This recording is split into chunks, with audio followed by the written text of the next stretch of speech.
So I had to pay homage to the people before me, but oh damn, cat hair. What's his name? Yeah, so Lolo is pretty much the grandfather in my sport to me, and for him will be Sifu Philip Lambs, who's the godfather as he's known. Ghost Fist, Sifu Philip Lam. He's the guy that brought Muay Thai or kickboxing to New Zealand and really made it popular and put on his Philip Lam shows. So it was Philip Lam that passed it down to Lolo, who passed it down to Eugene, who then passed the knowledge on down to me. And I remember when Eugene first spoke about Lolo, like before I ever met him, he spoke so highly of him and said, like, I've seen the man change the course of a fight in the third round with a few words in 1 minute to a fighter. And I was expecting this Adonis, this man, this like myth. And then when Lolo came, he's quite soft-spoken, just a lucky old man. I'm just like, oh, I didn't even realize I was talking to Lolo till, I think he introduced himself and stuff, but till Eugene said, this is my trainer, I was like, oh, you're the guy. And I was like, But then over the years of seeing how he's worked with his fighters and how he's carried himself, I know he's definitely one of the best coaches of all time. And he's even said that to Eugene. He's kind of also passed the torch to Eugene in one of our fights actually. Eugene, I think Lolo told Eugene that he's definitely one of the best coaches. I know you're giving Eugene a hard time because he came in the penguin suit for the Halbergs, and their chemistry back and forth with you is awesome. But how special is Eugene, man? Because I've seen him through the years, and he still fought not so long ago, and MMA still changing the game up.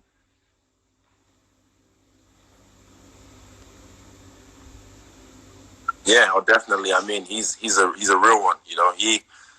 He's also got a newborn as well, but he went over to help Dan with his last fight, and now he can't. If he came back to the country, he'd be in quarantine for 2 weeks. But instead of that, he has to go to Abu Dhabi. So he stayed in the States, and then he's going to fly to Abu Dhabi to go defend, our featherweight champion, to help our featherweight champion Alex Volkanovski defend his belt, and then he's going to come back, and then that's another 2 weeks of quarantine. So he's sacrificing his precious time with his family, for us.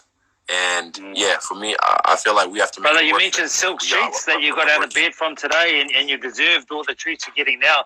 But I know there were some hard times, bro. I know there's some hard times. I remember talking to Mike Angove about this special kid who was sleeping on his couch. Talk to me about some of the hard times, because everyone just sees the glitz and the glam. They don't know how hard it was, bro. Yeah, I wasn't. Yeah. Of course, I mean, like, it's people have short memories, If you probably like twice a year, I scroll all the way down to the bottom of my Instagram. I scroll all the way down just to remind myself, like, where I come from. And if you do the same thing, you'll see even like my first room in Auckland, which was in Kelston, Kelly Block, which was in Kelston, and it was just on a mattress, a single mattress with a bunch of shoes and clothes on the floor. And yeah, Mike, I never slept on Mike's couch. I was his tenant, okay? I was late for rent, maybe 4 or so. But who's counting? Only Mike counts, okay? So Mike Angove. Now, why do all of the hardest sports in the world, and not only just do them, you go and you be successful and you win them and you pick them. Why do that? And is UFC the hardest art form out there? Because to me, it's chess. It is. You got to be two moves ahead, man. UFC is the brand. MMA, UFC sorry, is the brand. MMA is a sport. You gotta say MMA. MMA. I'd say training for MMA. MMA would be one of the hardest sports in the world. I can't say it's the hardest sport in the world, but it's up there because we're not just doing one thing. Like tonight I did wrestling, VO2 Max wrestling. This morning I was doing Muay Thai with my boy Mark Timms. And I did MMA as well at 10 a.m.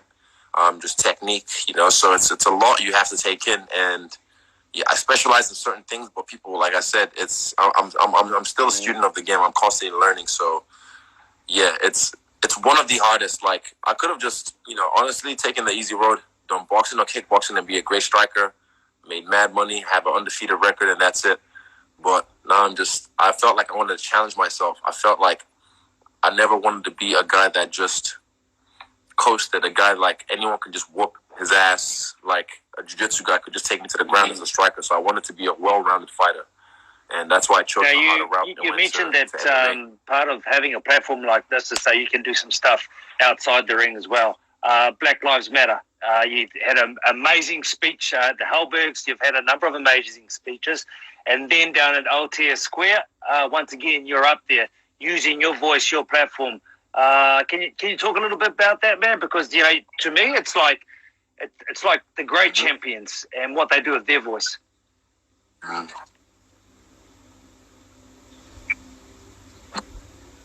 Yeah, I mean, I went there just to support. I wasn't meant to speak, but then Mez pointed me out and was like, initially I said no because I felt like I didn't want to make it about me. I was being, shy. And I was like, nah, I have to remind myself who I am. And I have to speak because, first of all, I'm black. Second of all, I'm on a platform and people are going to listen. So, like the Halberg, I just spoke from the heart. And in certain moments, I can tap into this thing and I become a vessel and the right thing comes out. And that's how you evoke change, by speaking your truth, staying true to yourself, like we talked about. And I was just speaking my truth. One of those truths is that you're in a new location now, up in the penthouse floor, and you're in an elevator, and sometimes you struggle, and you've got to smile, and you've got to put on a face that is a bit more welcoming because of your color of your skin. Now, I'm sure that some of the people in your block have probably seen that. Have they changed their view towards you? Have they said anything to you? Because when I saw that, bro, that hurt me, man.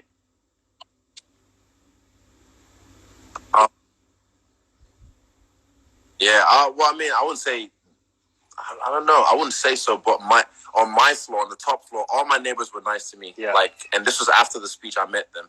But I don't know if they've seen the speech or not, because they're quite, a lot of people here I think probably 90%, me and Chance might be the only young people in this building. Everyone else is like old and retired. But yeah, my neighbors on my floor, they're all nice to me. They're all very welcoming. But yeah, in the area, you still get because I've worn the same. If you notice, I've worn the same jacket for how long now? This is my favorite jacket. It's like got just rust on it, and it's just so cozy and comfy. But I just look like a bum sometimes. But yeah, and then they just, why is he in this cafe looking all straggly? But it's not about how you look; it's about who you are and the contents of your heart, I guess. So try to smile at people because I feel like even if it's not a Remy, even if I'm going to South Auckland tomorrow to go dance with Ken, when I'm out there, I smile at people because I feel like it'll come back to you. And I just feel like it's something you should put out in the world. And it'll always come back to you. It always does. Someone else will smile back at you. But yeah, people just walk around real. These are not hard to smile, man. But that's the thing. I think your first impression that Israel Adesanya has with everyone is always an amazing experience because, like you said, it's either the vibe that you get and the smile, or it's holy shit, this guy is a freak. Not always. And and if you're not in front of you getting on the receiving end of that hiding, you just admire the first impression with you.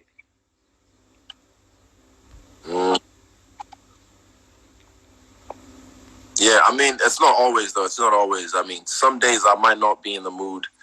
Like, I think I had an epiphany on fight week before the Whitaker fight, and that was like, I don't have to match everyone's energy because sometimes I might just be chilling, and I'm just happy with my energy at number 3, and a fan will run up to me and like, holy shit, and I'd have to like elevate myself to match their energy, and I realized the epiphany I had that fight because I don't have to match everyone's energy. It's exhausting because it's not that. And then when you don't match your energy, some people kind of understand, but some people just kind of like, oh, is he not excited to meet me? Yeah. Not really, no. I'm just chilling. I'm enjoying my ice cream, and you can't touch my face. So it's like, and some people are really polite.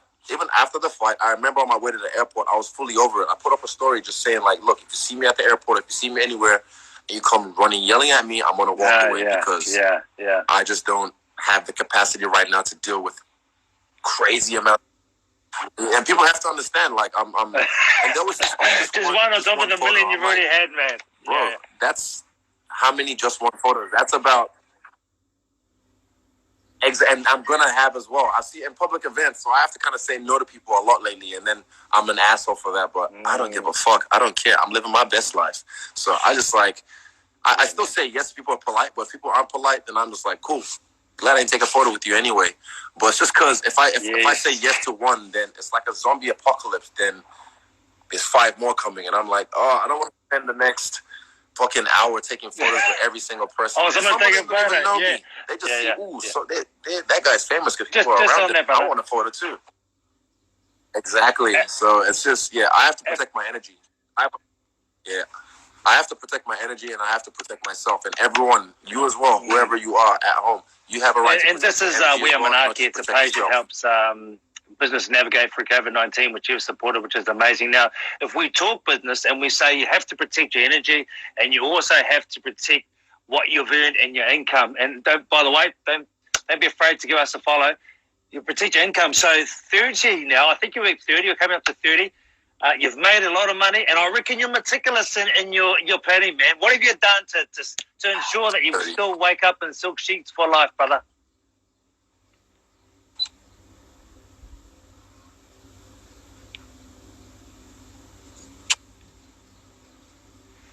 For me, it's my accountant, and that's my father. He's the guy that I'm so blessed to have him in my corner because he's the ghost in the background that's always watching, and he makes sure, I dot my I's and cross my T's. He makes sure he reads every single contract because I'm not equipped with the knowledge to be able to do that kind of stuff because I'm so busy with my life already, and I don't want to end called. Yeah.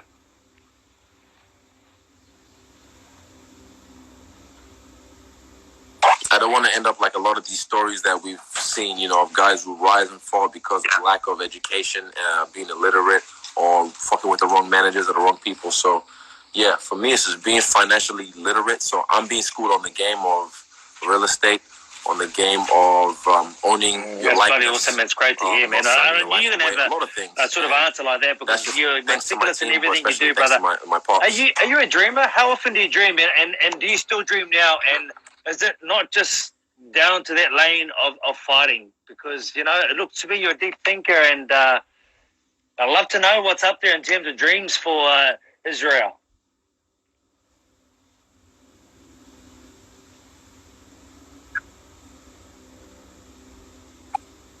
Like dreaming. To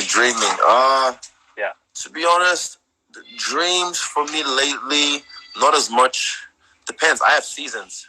Okay, brother. I won't be long now, bro. Awesome, man. Thank you very much for your time. I can hear the cat. Your favorite art form of fighting. We'll be quick. We'll wrap these ones up. That smell of greatness. Okay, brother.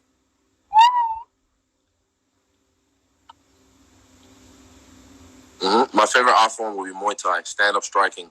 I still love grappling. Lately, I've been working a lot of Muay Thai, like not just stand-up fighting, but a lot of Muay Thai. Your biggest moment. I mean, you've had so many ups, man. Reminding myself so many. You've got more belts than I've got underwear, brother, and everything else. But the favorite moment for Israel.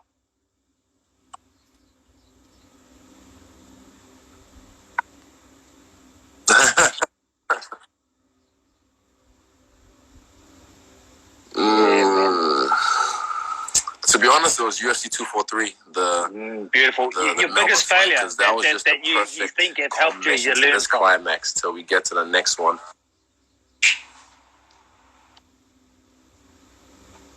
Or best failure.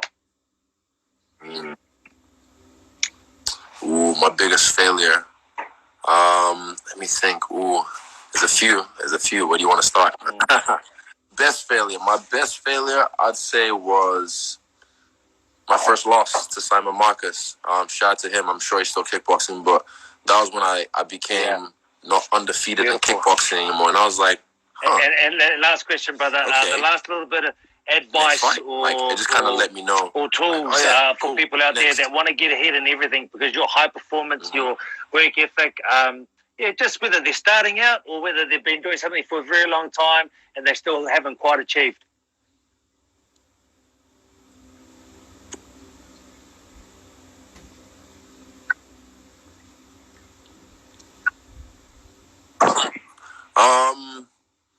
Another one. Someone talked to me. My man Robel. We're talking today before training actually about because because he heard an interview of me talking about me saying I never want to fight.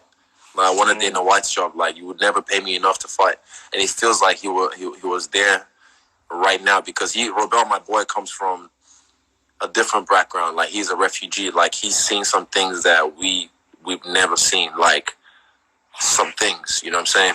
So, yeah, he mentioned about what drives me. Why do I want to fight? And it's not money, is it? I was like, nah, never money. Because if you chase money, you'll be disappointed. But for me, I just did what I loved. You know, if you want to make money, chase opportunity. Find what the opportunity is right now and chase that. But for me, I just did what I loved. And it just happened to create an opportunity. And through my passion, because I'm a very passionate person, through my passion and my drive, like I said, get rich or die trying, that mentality, I just knew. And when you know, you know. If you know, you know. And I knew. I've always known. So, as well, you as well. If you know, you know. Don't kid yourself. If what you're doing right now is not for you, stop. My last job was September the 4th, 2013. Yep, September 4th or 3rd. September 4th, 2013. I think that was the date. And I never looked back. But I just want to thank you very much for your time. You are passionate. You do have I'm glad I worked that job. I'm so grateful. You're an outstanding man with work ethic and X factor. And thank you for giving us some of these absolute gems that have helped you succeed, brother. Thank you very much for your time, Izzy.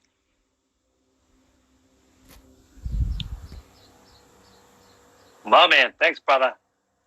Oh, well, what a chat from the legend himself, the style bender. So if you're still there, please give us a follow. We are Manaaki. And if you know someone in business that needs a little bit of help, look, send them our way, www.manaaki.io. Well, that kid, what a man, eh? Work hard, go for what you want, and then one day you may be waking up in silk sheets. Thank you very much for tuning in. Yeah, I'm a big fan of the dude too.